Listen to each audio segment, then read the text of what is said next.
Bom dia, sejam bem-vindos e bem-vindas à nossa live de domingo. Uma alegria estar aqui logo pela manhã, agradecendo a Deus por mais um dia, pelas misericórdias que se renovam e pelo privilégio da gente poder conversar sobre coisas excelentes.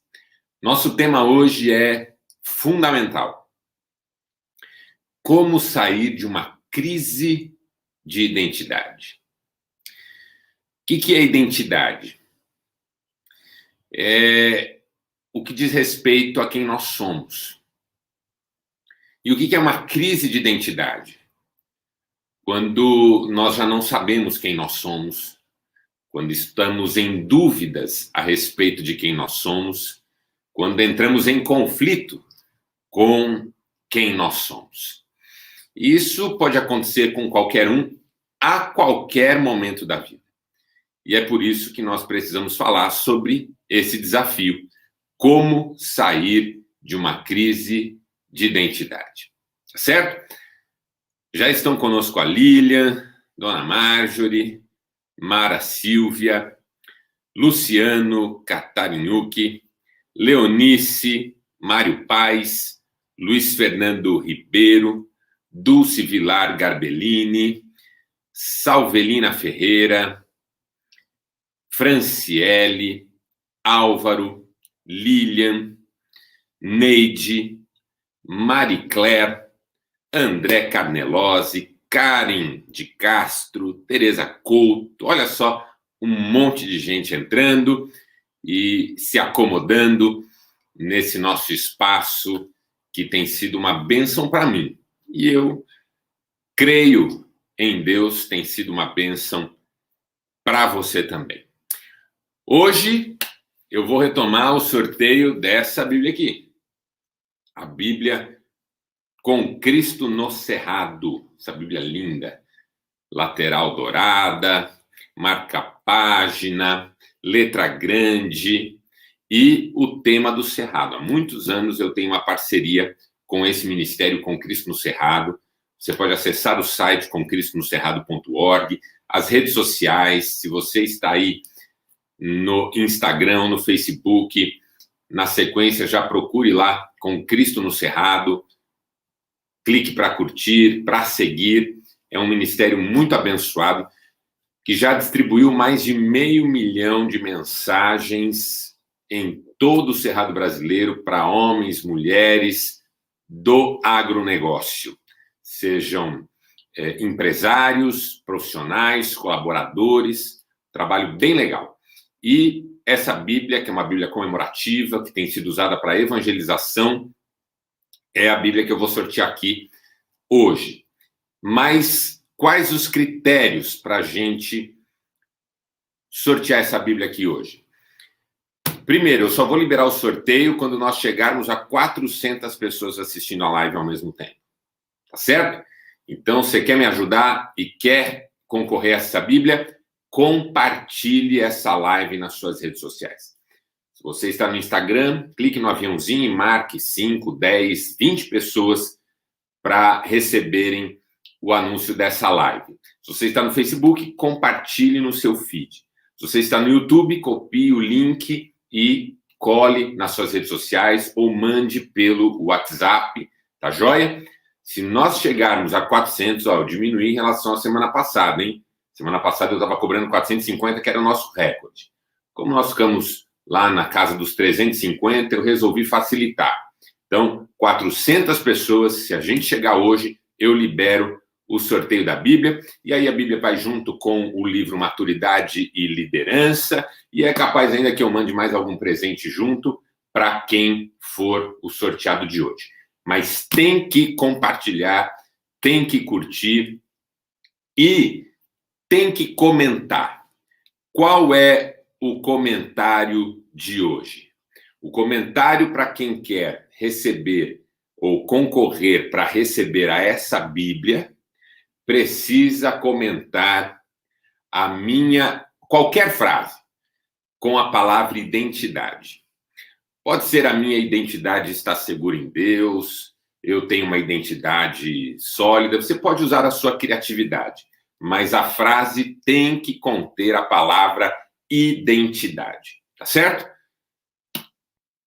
Põe lá hashtag identidade, se você quiser, mas tem que ter a palavra identidade para você concorrer a essa Bíblia hoje, caso nós cheguemos aos 400 espectadores na manhã de hoje. Então, vá chamando seus amigos, vá chamando seus conhecidos, seus parentes, não é?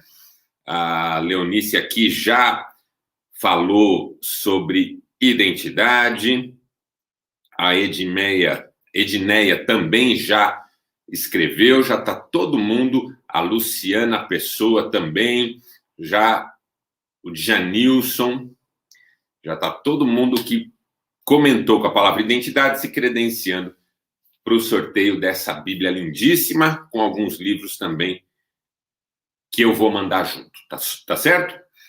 Então, vamos lá. Nosso tema hoje, aproveitando para cumprimentar os que chegaram na sequência, é como sair de uma crise de identidade. E o texto bíblico que eu quero ler com você para ajudar na nossa meditação está no Evangelho de Lucas, 7º capítulo, versos 18 ao 28, tá certo? Evangelho segundo Lucas, capítulo 7, versos 18 a 28. A palavra de Deus diz assim: Os discípulos de João contaram todas essas coisas a Jesus. Chamando 2 deles, enviou-os ao Senhor para perguntarem: És tu aquele que haveria de vir, ou devemos esperar algum outro? Dirigindo-se a Jesus, aqueles homens disseram: João Batista nos enviou para perguntar-nos: És tu aquele que haveria de vir, ou devemos esperar algum outro?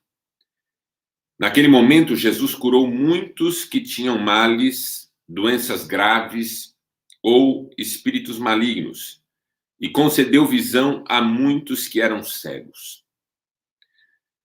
Então ele respondeu aos mensageiros: Voltem e anunciem a João o que vocês viram e ouviram.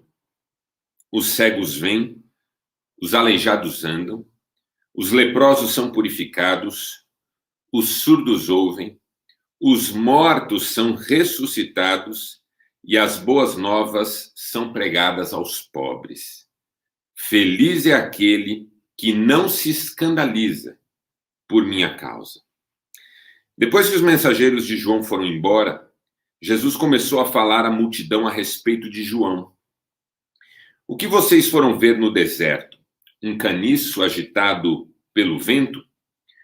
Ou o que foram ver? Um homem vestido de roupas finas? Ora, os que vestem roupas esplêndidas e se entregam ao luxo estão nos palácios. Afinal, o que foram ver? Um profeta? Sim, eu digo a vocês, e mais que profeta. Este é aquele a respeito de quem está escrito: enviarei o meu mensageiro à tua frente. Ele preparará o teu caminho diante de ti. Eu digo que entre os que nasceram de mulher, não há ninguém maior do que João. Todavia, o menor no reino de Deus é maior do que ele. Até aqui, graças a Deus. Crise de identidade. Aproveitar para dar as boas-vindas para Maria Geralda, para Silvana, para Eunice, para o Fausto, querido doutor Fausto, para Leninha e para todo mundo que chegou enquanto a gente fazia a leitura. Lembrando que tem sorteio da Bíblia, mas nós precisamos chegar a 400 pessoas assistindo. Estamos longe ainda, hein? Vá compartilhando, vá comentando. O número está crescendo, já estamos com quase 200 pessoas, mas você precisa me ajudar, tá bom? Seja bem-vinda, Valderez, Marisa, seja bem-vindo, Fábio. Muito legal, bastante gente comentando a palavra identidade para se credenciar ao sorteio da Bíblia. Crise de identidade. Quando que uma crise de identidade se impõe sobre nós? Eu costumo dizer que há 3 grandes razões pelas quais uma pessoa entra em crise de identidade. Eu não diria que são as únicas, eu diria que são as principais. A primeira é a tragédia circunstancial. Quando alguma coisa acontece, quando a identidade é questionada pelo sofrimento, quando uma perda, quando uma doença, quando uma bancarrota se estabelecem na nossa vida, na nossa trajetória. Uma tragédia circunstancial. Todos nós, em algum momento, enfrentamos a tragédia. A tragédia não se anuncia, a tragédia não pede licença, a tragédia não pede permissão. Simplesmente vem, nos toma de assalto e, de repente, a nossa vida não é mais a mesma. E é um momento onde nós podemos questionar quem somos. Quem sou eu à medida em que a doença acabou com a minha força de trabalho?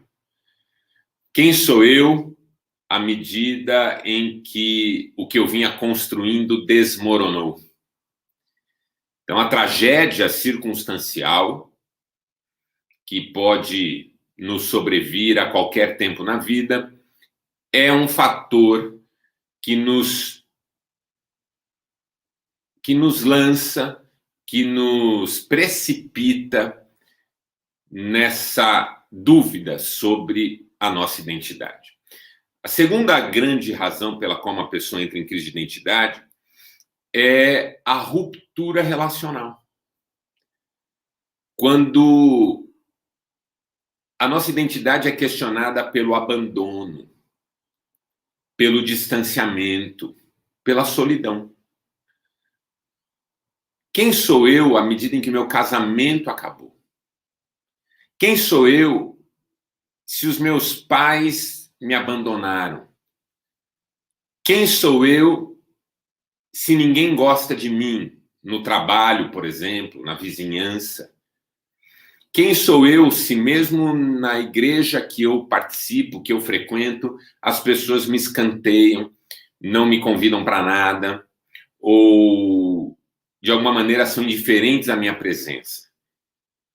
Quem sou eu depois de uma briga com um amigo de anos que agora não responde às minhas mensagens, não quer mais falar comigo? Rupturas relacionais questionam a nossa identidade. E ao longo da vida nós rompemos relacionamentos. Não sempre por causa das brigas, confusões, desentendimentos. Às vezes por causa das conformidades que a vida foi assumindo, por causa da organização a que ela foi cedendo. Por exemplo, mudar de cidade, por exemplo, casar, por exemplo, assumir um emprego num lugar diferente. Aqueles relacionamentos que faziam parte da nossa rotina vão se perdendo. Num primeiro momento a gente faz esforços para que não se percam, num segundo momento eles já se esfriaram, já diminuíram a sua intensidade, assim por diante. E uma pessoa que se viu desligada de relacionamento importante pode entrar numa crise de identidade. Principalmente quando envolve um cônjuge, no caso de uma separação, quando envolve pais, no caso de um rompimento abrupto, no caso de filhos, quando um filho decide seguir o seu próprio caminho sem considerar mais seu pai e sua mãe, assim por diante. Terceira razão pela qual uma pessoa pode entrar em crise de identidade são as frustrações históricas, que é quando a identidade é questionada pela nossa própria avaliação de jornada. Por exemplo, às vezes a gente passou os últimos 10 anos tentando acertar a nossa vida profissional. E aí, de repente, olha para trás e percebe que não chegou em lugar nenhum. Então, qual que é a diferença entre a tragédia circunstancial e a frustração histórica? A tragédia circunstancial é um golpe, é uma bomba que explode. A frustração histórica é uma percepção que, de repente, a gente tem de que aquilo a que nós nos dedicávamos, de que aquilo que parece tão fundamental para a nossa razão de ser, simplesmente se perdeu com o tempo. Então, vou dar alguns exemplos. Estudantes que estudaram anos para passar num vestibular de medicina, por exemplo, e depois de várias tentativas estão lidando com a necessidade de mudar de opção de curso, porque não conseguem ser aprovados num vestibular particular, num vestibular público, e não conseguem ter os recursos para pagar uma faculdade particular. Um homem que dedicou a vida inteira numa empresa pensando em um dia chegar a um alto patamar e depois de 10, 15 anos ele se percebe estacionado na carreira, parado no tempo. Uma pessoa que trabalhou, correu, cuidou da casa, da família, mas um dia ela olha para si mesma, para aquilo que a cerca e ela sente que não está feliz. Então, assim, não precisa acontecer nada para a gente entrar em crise de identidade nesse momento. A gente só precisa sentir que aquilo que é a nossa vida não condiz com aquilo que era o nosso ideal. Por isso, frustração histórica, porque a gente faz um recorte num determinado período, numa determinada faixa de tempo, e chega à conclusão de que não viveu o que queria ter vivido, não chegou onde queria ter chegado, não se tornou quem gostaria de ter se tornado. E aí vem a crise de identidade, ou seja, é onde eu entro em conflito com quem eu sou. É onde eu começo a me perguntar se eu sou alguma coisa. Tragédia circunstancial, ruptura relacional, frustração histórica. São os 3 principais motivos, os 3 grandes motivos pelos quais alguém entra em crise de identidade. E o que acontece quando uma pessoa entra em crise de identidade? Eu também costumo dizer que são 3 consequências ou 3 sintomas da crise de identidade. O primeiro é o desânimo. Quando uma pessoa está em crise de identidade, o desânimo é uma marca. Por quê? Porque quem não sabe quem é, nem sempre tem o estímulo, nem sempre tem aquela força de vontade para descobrir isso. A tragédia circunstancial, a ruptura relacional, a frustração histórica, quando se estabelecem, geram muito desânimo, porque a ideia de recomeçar, a ideia de corrigir, a ideia de fazer tudo de novo é cansativa. A pessoa chegou lá seus 45 anos, 50 anos e não está nem perto dos seus alvos de vida. Ela tem um desânimo em relação a continuar perseguindo-os. É como disse uma vez uma pessoa que eu atendi, se eu não cheguei até agora, eu nunca vou chegar. Entendeu? Esse é o desânimo. Se eu não cheguei até agora, eu nunca vou chegar. É o caso daquele jovem que tomou uma invertida no seu relacionamento afetivo, foi abandonado pela menina ou foi abandonada pelo menino. E aí esse jovem ou essa jovem diz para si mesmo, eu nunca vou ter ninguém. Eu nunca vou achar ninguém. Esse é o desânimo. Não vale a pena continuar. a frustração, a ruptura, a tragédia impõe um cansaço de alma. Não vale a pena. Não vou conseguir. Não vou continuar. Enfim. É a primeira consequência da crise de identidade. Eu não sei quem eu sou e eu não sei se eu tenho disposição para perseguir alguma coisa nesse sentido. Segunda consequência da crise de identidade é o ressentimento. O que é o ressentimento? Eu falo muito sobre ressentimento porque é uma das marcas da nossa geração. O sentimento que se repõe, e se repõe, e se repõe, mesmo quando a experiência original que o desencadeou não está mais presente. Ressentimento, o sentimento que se repete. Que, obviamente, se trata de um sentimento ruim. O ressentimento é esse sentimento ruim que permanece ainda que aquela experiência ou aquele fato que desencadeou esse sentimento já tenha ficado para trás no passado. O que é o ressentimento? É o sentimento ruim que uma pessoa tem em relação aos seus pares, aos seus familiares, aos seus amigos. Porque toda vez que a pessoa pensa em si mesma e na sua própria condição, ela se lembra, segundo a sua própria ótica, que ninguém esteve lá quando ela precisou. Não quer dizer que ela precise agora, ela se ressente do fato de ter precisado e ninguém se apresentou. Você pode se ressentir com os outros, você pode se ressentir consigo mesmo.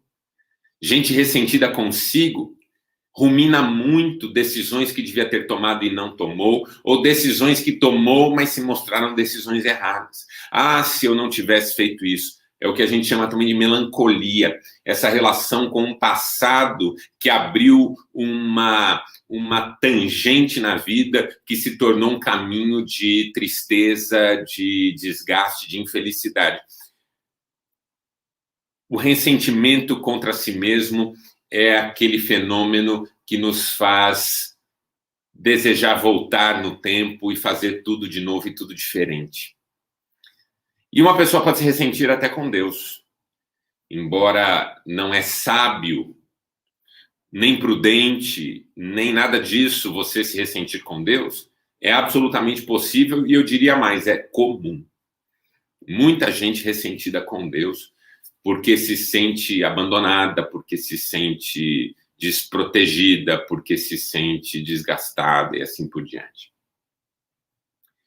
E a última consequência da crise de identidade é a impetuosidade temerária, o impulso temerário. Quando a pessoa, por causa da crise, toma decisões extremas, exageradas. Romper com tudo, sair à caça de alguma coisa mirabolante. Um homem em crise de identidade se lança um caso extraconjugal que vai destruir a sua família. A mulher em crise de identidade se lança um empreendimento que vai se tornar o seu buraco. O jovem em crise de identidade faz uma besteira e prejudica toda a sequência da sua vida. Todos nós ou já fizemos ou já vimos muito de perto alguém se prejudicar por causa de uma decisão intempestiva e temerária. Por que você foi fazer isso, a gente pergunta. Por quê? Piorou tudo, complicou tudo. Mas a pessoa precisava fugir da crise de identidade e, às vezes, quando a gente está em crise de identidade, na ânsia de fugirmos de quem somos, nos tornamos ainda piores do que já nos víamos. Crise de identidade. As causas e as consequências. Antes de continuar, lembrar que nós estamos com o sorteio da Bíblia hoje. Já ultrapassamos a marca de 200 pessoas, mas eu comentei que só vou liberar se nós chegarmos às 400. Mas se não for hoje, como não foi semana passada, vai ser na próxima, porque nós estamos avançando. Mas eu preciso da sua ajuda. Não vou só sortear uma Bíblia aqui. Quero abençoar você, mas quero a sua ajuda para abençoar mais gente.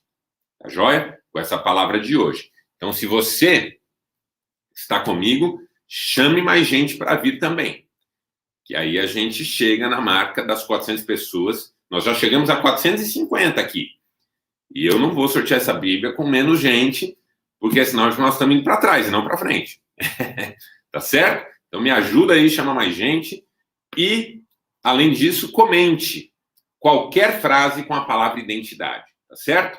E aí você se credencia ao sorteio dessa Bíblia, que vai acompanhada do livro Maturidade e Liderança, e eu ainda acho que vou colocar um presentinho a mais para quem ganhar o sorteio de hoje, tá bom? Então, o que nós já aprendemos aqui? Está com a gente a Viviane Noli, querida Viviane, o Carlos Silva, Clóvis Félix, Enéas Campos, Gláucia Guerreiro, Marcos Alvarenga, Maria Ivete. Tá chegando gente nova aí que não estava no comecinho. Vamos chamar mais gente, tá bom? Vamos chegar às 400 pessoas assistindo aí a nossa live. Então, o que nós já entendemos sobre a crise de identidade? Que ela tem causas que variam, basicamente, entre a tragédia circunstancial, a ruptura relacional e a frustração histórica. E ela tem consequências. As mais comuns, as mais típicas, são o desânimo, o ressentimento e a impulsividade temerária.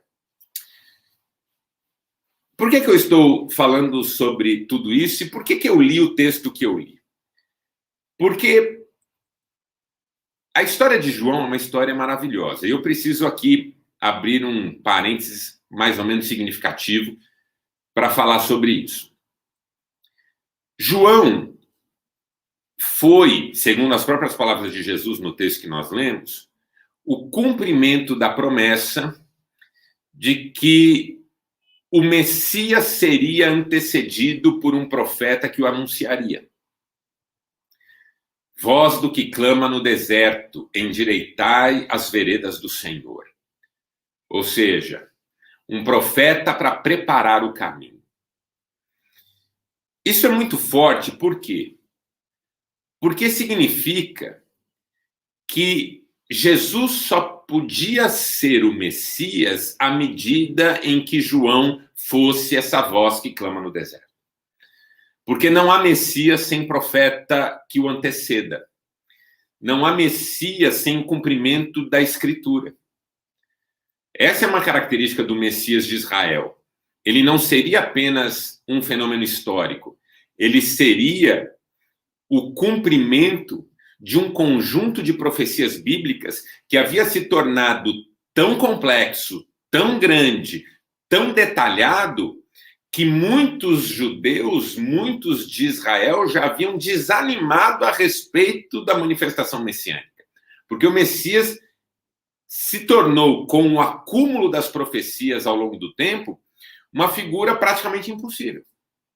Até que surgiu em Nazaré esse homem chamado Jesus. Mas Jesus, para ser o Messias, tem que ter um profeta que lhe anuncie.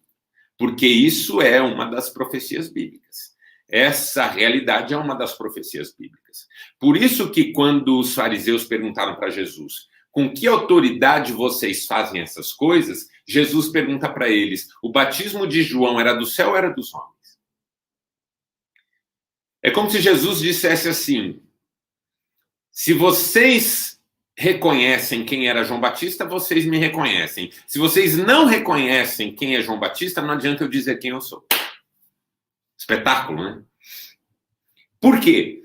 Porque o Messias tem que ter um profeta preparatório. E João fez esse trabalho.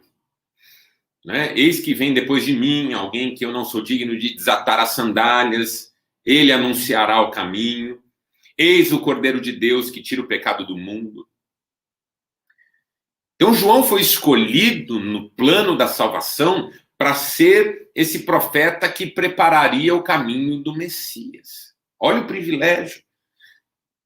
Assim como um rei, antes de chegar numa cidade que vai conquistar, envia adiante de si o seu mensageiro, o Messias enviou adiante de si o seu mensageiro, e era João. O homem que Deus escolheu para abrir a porta para a chegada do Salvador. Eu diria, guardadas as devidas diferenças, que João é, ministerialmente, o que Maria foi biologicamente. Maria foi a porta de entrada do Salvador mediante o corpo. João foi a porta de entrada do Salvador mediante o ministério. E para, vamos dizer assim, ampliar essa compreensão da importância de João, vale lembrar que naquele momento da história não se levantava profeta em Israel havia já 400 anos. Então, assim, o Messias terá um caminho preparado por um profeta, mas nunca aparece profeta. Faz tempo que não aparece profeta. Deus não. Então, isso também desanimou a expectativa messiânica, porque nem profeta em Israel se levantava, quanto mais o Messias. Até que surge nas margens do Jordão e nos desertos de Qumran esse homem chamado João Batista. Então, é um fenômeno histórico poderosíssimo. De um lado, o nascimento do Messias, mas de outro, e antecedendo o nascimento do profeta que prepararia o seu caminho. Por isso, as duas crianças profetizadas. Por isso, os dois nascimentos em contextos tão miraculosos. Por isso, todos os episódios que envolveram a chegada dessas duas crianças. Porque uma precisa da outra para ser quem é. Olha que loucura.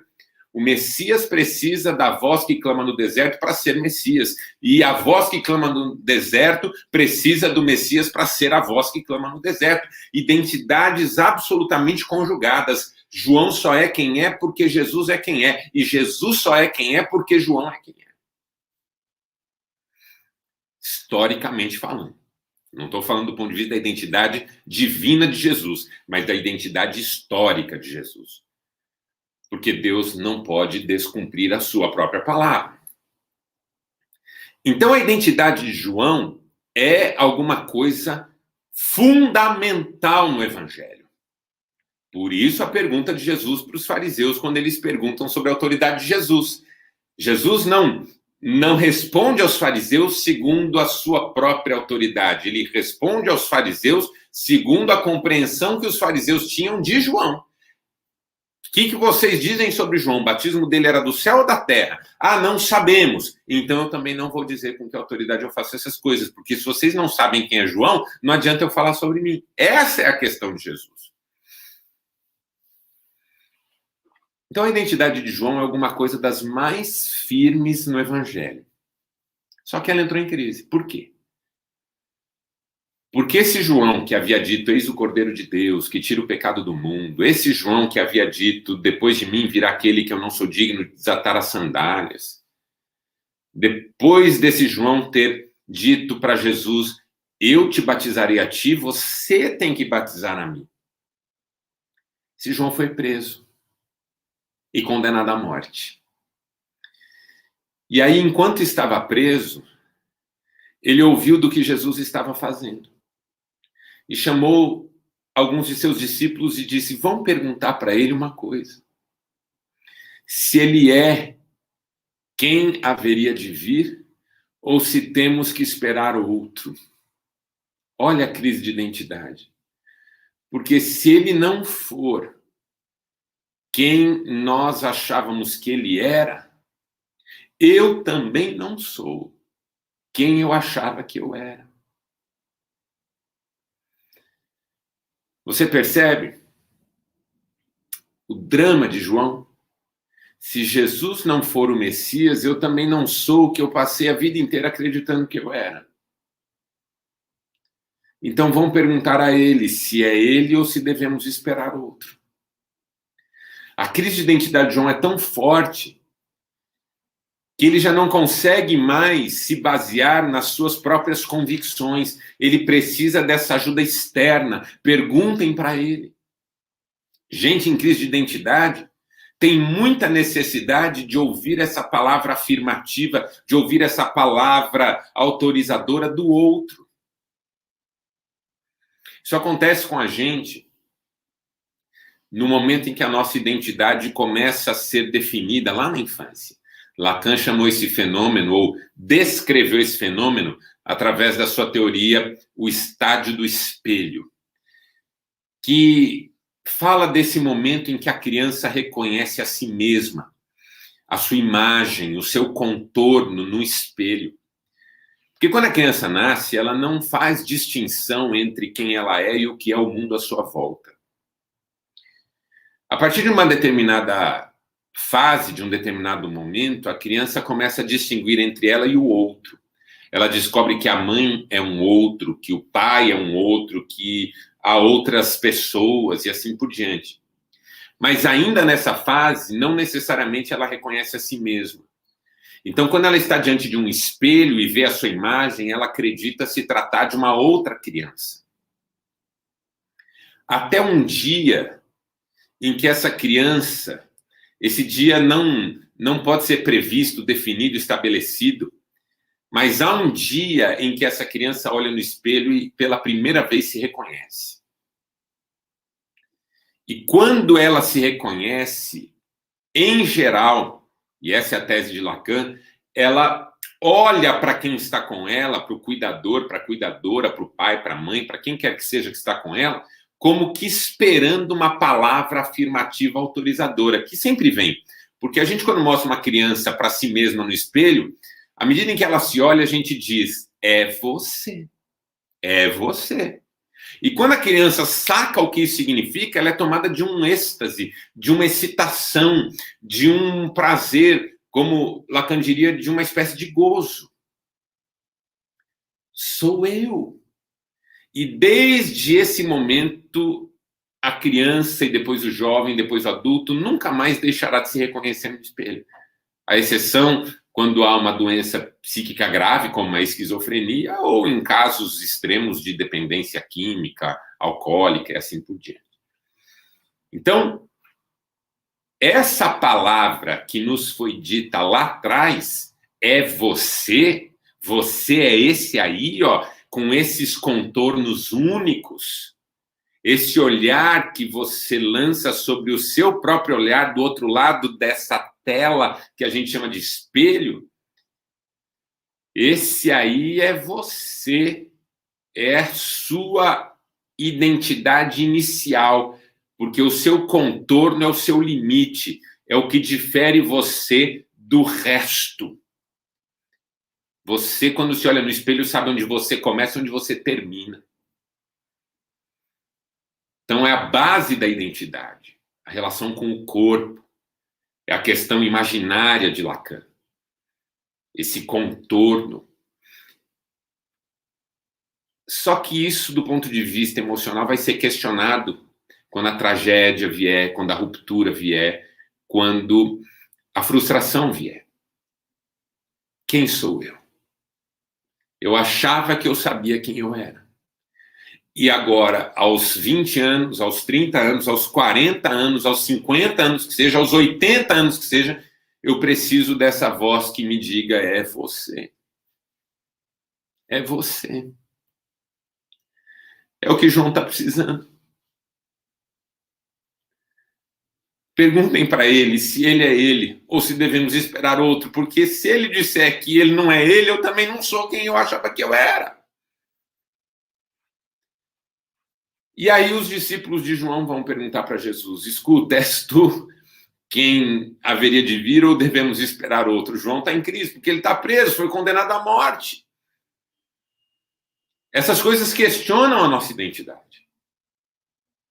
E Jesus percebe isso de forma tão bonita, tão forte, que ao invés dele dizer eu sou, ele diz, vão e digam para João que os mortos ressuscitam, que os cegos estão enxergando, que os doentes estão sendo curados, que os endemoniados estão sendo libertos, que os aleijados estão andando. Um dos evangelhos diz que Jesus fez esses milagres na frente daqueles homens, para que eles vissem isso. E aí depois disse para aqueles homens, vão e digam isso a João, que aos pobres é anunciado o reino, e que feliz é aquele que não se escandaliza por minha causa. Ou seja, feliz é aquele que não se impressiona negativamente comigo, que não usa o que eu faço para me desqualificar, mas que entende o que eu faço como manifestação do reino de Deus.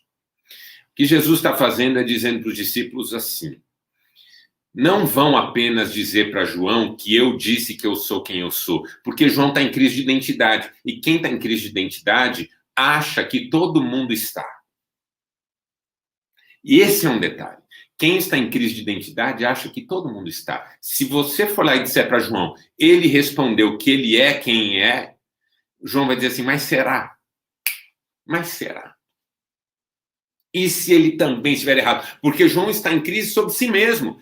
Se Jesus só responder, eu sou quem eu sou, João vai dizer, será? Porque se eu não sei mais quem eu sou, o que garante que ele saiba?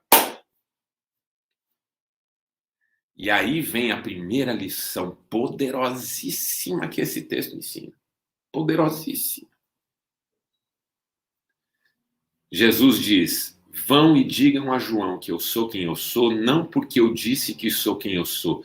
Vão e digam a João que eu sou quem eu sou, porque vocês viram o que Deus faz por meu intermédio. Ou seja, vão e digam a João que eu sou quem eu sou, porque Deus está revelando quem eu sou. A lição poderosíssima aqui é, eu não sou quem eu acredito ser. E também não sou o resultado da tragédia, da ruptura, da frustração que se impuseram sobre mim. Eu sou quem Deus diz que eu sou. Através do que Deus está fazendo na minha vida e por meio dela. Deu para entender? Quando Jesus diz, contem para João o que vocês me viram fazer, ele está dizendo, não queiram que João acredite que eu sou quem eu sou porque eu respondi que sou. Quem está em crise não consegue entender isso. Mas vão e digam para João que vocês viram coisas que não eram vistas desde Elias e Eliseu. Ou seja, digam para João que Deus voltou a agir na história. E se Deus voltou a agir na história, através de mim, quem me abriu a porta foi João. Espetacular. Espetacular. Quem me abriu a porta foi João.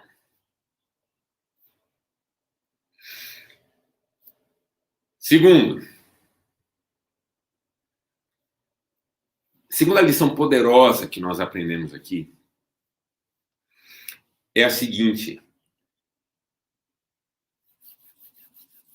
A hora que os discípulos saem, porque eles vão, perguntam, Jesus faz tudo isso e vão e digam até João. Eles vão. Jesus começa a falar de João Batista. O que vocês foram ver? Vocês foram ver um homem vestido de roupas finas? Não. Vocês foram ver um homem habitando em palácios? Não. Vocês foram ver um caniço agitado pelo vento? Não. Quando vocês foram ver João, vocês foram ver um profeta. E eu digo a vocês, muito mais do que um profeta. porque ele é aquele de quem está escrito: enviarei adiante de ti o meu mensageiro, e ele anunciará o caminho do Senhor. Jesus começa a falar de João. Então, primeiro, Jesus diz: João, eu não vou responder quem eu sou, eu vou mostrar para você o que eu estou fazendo, para que você entenda que Deus está fazendo algo, e para que você entenda que você é quem você é por causa do que Deus está fazendo. É Deus quem diz quem você é. Mas, na sequência, Jesus começa a dizer para os outros quem João é. E começa a revelar aos outros quem João é. Então, não é apenas que Deus quem diz para você quem você é. Deus quem diz para os outros quem você é. A minha identidade não consiste no fato de que Deus escolheu quem eu sou apenas, mas também no fato de que Deus é aquele que me honrará diante dos outros. Porque qual que é o problema da crise de identidade? A necessidade que ela gera de nós sermos reconhecidos pelos outros. E os esforços que fazemos em nome disso. Muita gente em crise de identidade precisa ficar falando de si o tempo todo. Precisa ficar se mostrando o tempo todo. Precisa ficar se exibindo o tempo todo. Estão aí as redes sociais, que eu também uso, que eu também gosto, onde eu apresento o meu ministério também. Mas onde a gente precisa entender qual que é a nota de corte entre estou usando esse espaço para interagir, para apresentar meu trabalho, para fazer o que faço, ou para afirmar-me como pessoa porque já não sei quem sou. Cada um é que pode responder por si. Você não pode responder por mim, por mais que você deseje isso. Eu não posso responder por você, por mais que eu deseje isso. Que nós adoramos responder pelo outro quem o outro é. Nós adoramos resolver as questões de identidade dos outros, porque é uma forma de nos distrairmos a respeito da nossa crise. Quem não sabe quem é, precisa ficar apontando o dedo. Quem não sabe quem é, precisa ficar questionando o outro. Quem não sabe quem é, precisa ocupar-se o tempo todo da vida do outro, porque a vida do outro, estando na pauta, tira a minha própria vida dessa mesma pauta. Quem não sabe quem é, adora criticar, difamar, evidenciar os erros do outro. Quem não sabe quem é, precisa que o outro esteja na pauta. Quem sabe quem é, olha para si. E antes de ajudar o outro a tirar o cisco do olho, tira a trave do seu. Foi isso que Jesus nos ensinou. Essa nossa sede de nos afirmarmos é resolvida quando a gente descobre que quem nos afirma é Deus. Quem nos defende é Deus. Salmo 37. Ele deixará clara como a alvorada a tua justiça e como o sol do meio-dia que és inocente. Deus é minha defesa, Deus é quem me justifica. O apóstolo Paulo escreveu: se ele nos justifica, quem nos condenará? Quem nos condenará? Ele nos justifica. Então, enquanto eu não acreditar nisso, eu vou continuar mendigando o amor, a aprovação, a afirmação do outro.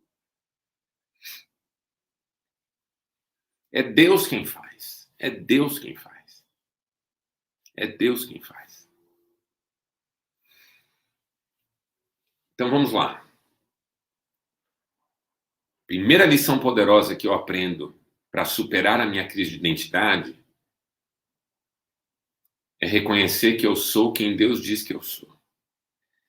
E a segunda é reconhecer que é Deus quem me honrará diante de quem quer que seja. Essa responsabilidade não é minha. E aí vem a terceira lição poderosa e com ela eu termino. E hoje não vai ter sorteio da Bíblia, porque nós não estamos nem perto da nossa meta. E vamos insistir nisso, tá bom, pessoal? Porque caiu bastante aí, eu quero a sua ajuda para recuperar esse nosso... Depois que eu fiquei doente, né? Caiu bastante aí a participação nas lives, mas nós vamos recuperar isso. Você vai me ajudar, eu sei disso, eu sei do seu coração, e a gente vai chegar de volta àquilo que a gente tinha antes de tudo acontecer. Mas, enfim, terceira lição poderosa.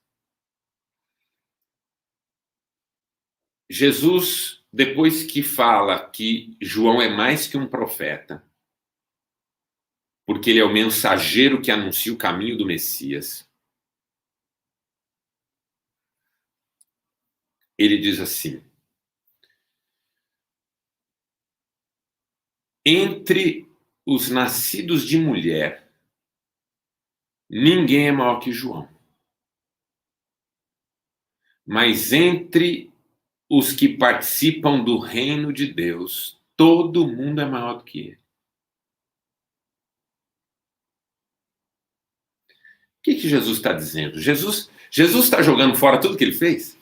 Ele exaltou João Batista, agora está dizendo assim, olha, João Batista, entre os que nasceram de mulher, é o maior.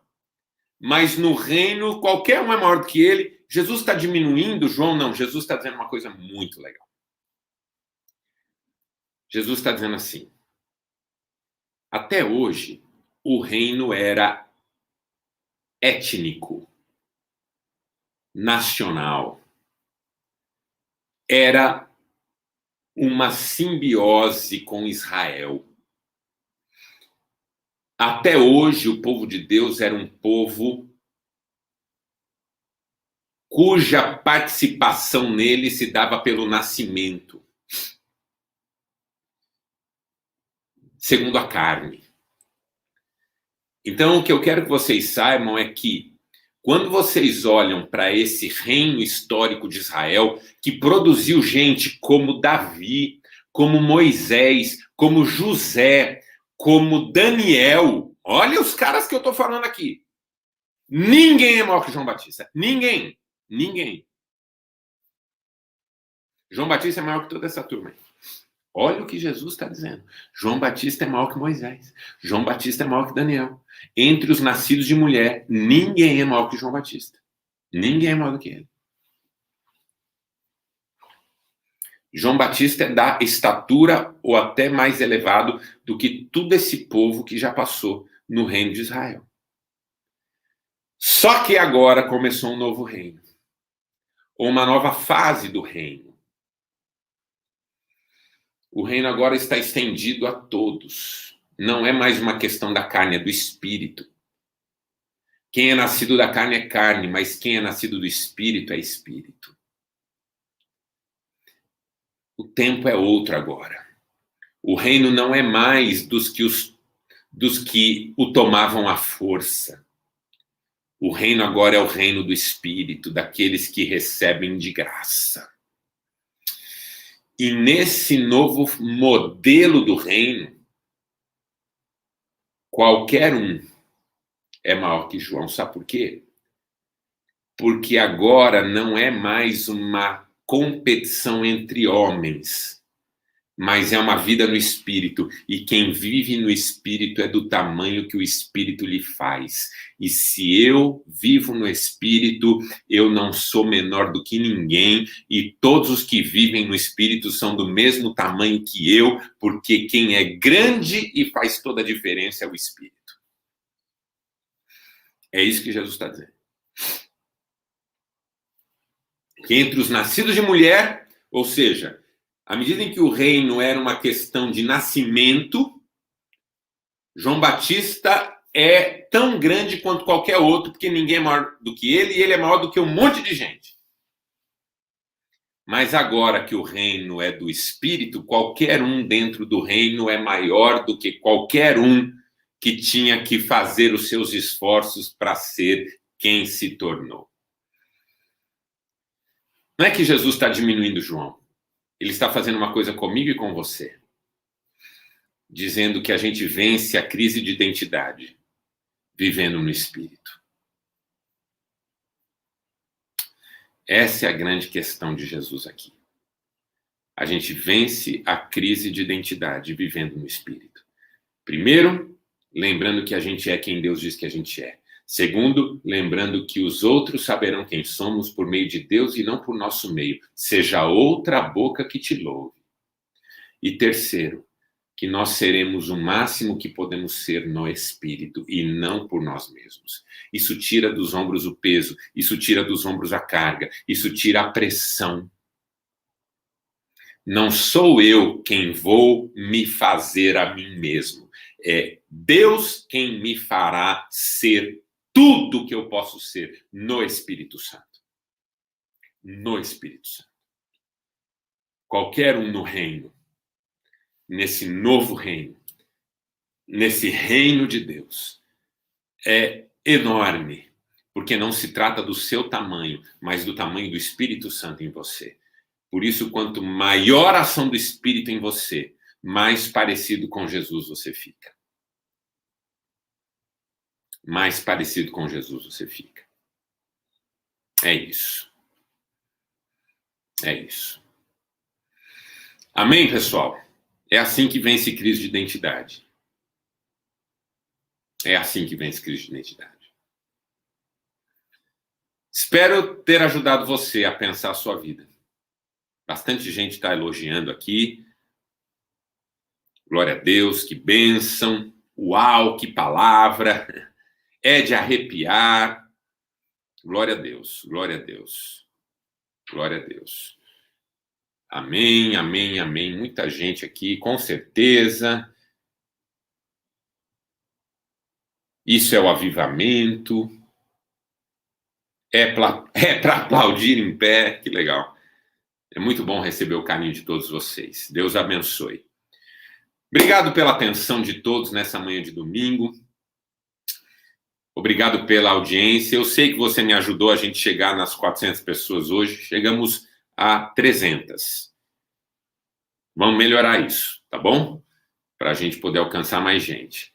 O Edson Casado disse aqui, é o frio que o pessoal não está conseguindo acordar cedo. Pode ser verdade. Mas como a gente pode fazer isso da cama, assistir a live da cama, então vamos trabalhar para a gente trazer mais gente no próximo domingo.